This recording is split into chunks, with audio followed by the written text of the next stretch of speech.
नमस्कार। मैं रीना शर्मा अपने YouTube चैनल सुनी अनसुनी में आप सबका स्वागत करती हूँ। दोस्तों, सावन का महीना चल रहा है और इसमें महादेव को प्रसन्न करने के लिए जो सनातनी होती हैं वो महादेव पर जल चढ़ाते हैं और उन्हें प्रसन्न करते हैं। कुछ लोग उनसे अपनी मन्नत भी मांगते हैं और कहते हैं कि अगर मेरी मन्नत पूरी हुई या ऐसा हुआ कुछ भी सोच के वो कहते हैं कि मैं कांवड़ लेकर आऊँगा इस साल।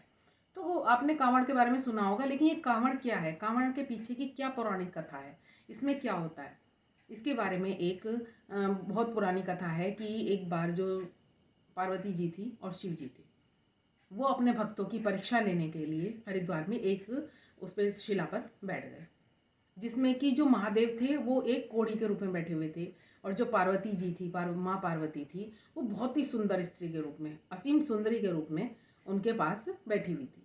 तो आते आते हर व्यक्ति का ध्यान आकर्षित होता है कि स्त्री इतनी सुंदर, परम सुंदरी, और जो उनके साथ पुरुष है वो इतना ज़्यादा कुरूप और कोढ़ी।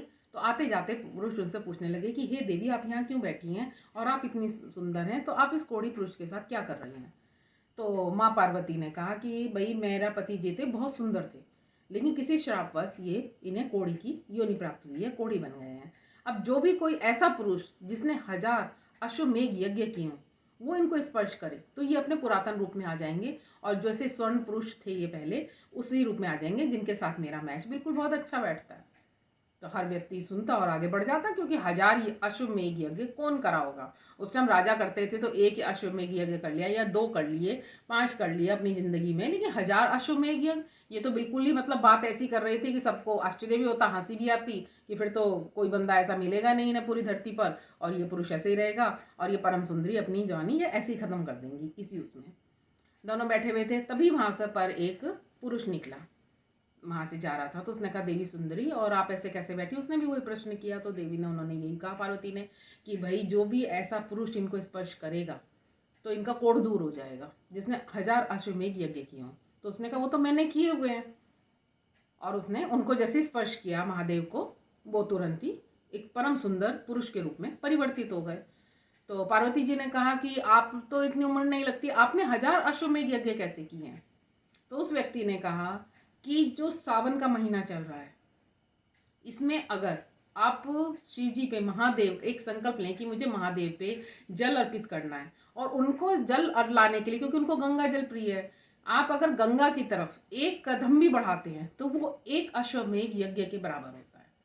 अगर आपने संकल्प लिया है कि आप शिव जी पे जलाभिषेक करेंगे गंगा जी से जल लाकर, तो और उसके लिए आप गंगा जी की तरफ जो भी एक कदम भी बढ़ाते हैं, जितने कदम बढ़ाते हैं उतने समझ लीजिए आपने अश्वमेघ यज्ञ के बराबर पुण्य कमा लिया। तो कह रहे, मैं हर साल कांवड़ लेके आता हूँ, यहाँ पर हरिद्वार से आता हूँ और कांवड़ लेके जाता हूँ, यहाँ से गंगा जल भरता हूँ अपने कांवड़ में, और जाकर अपने जो मेरे घर के पास या अपने शहर में या जहाँ भी शिव मंदिर है वहाँ पर जाके जलाभिषेक करता हूँ मैं हर साल। तो उसका ही ये पुण्य का प्रताप है कि मेरे स्पर्श से आपके जो ये पति हैं ये इतने सुंदर उसमें दोबारा परिवर्तित हो गए जैसे पहले इनका रूप था। तो शिव और पार्वती उनके इस जवाब से बहुत संतुष्ट हुए और उन्हें उनके अपने असली रूप में उन्हें दर्शन दिए और आशीर्वाद देके चले गए। तब से कहा जाता है कि जो ये कांवड़ की यात्रा हुई है ये तब से प्रारंभ हुई है कि वो गंगा जल लेने जाते थे लोग, और गंगा जल लाकर हरिद्वार से या कहीं से भी वहाँ और उन पर चढ़ाते थे शिव जी पर। तो ये जो प्रक्रिया है ये कालांतर में धीरे धीरे कांवड़ में परिवर्तित हो गई। इसको कांवड़ कहा जाने कि कांवड़ लाना है, और कांवड़ यात्रा फिर उसमें भव्य रूप में बढ़ती चली गई।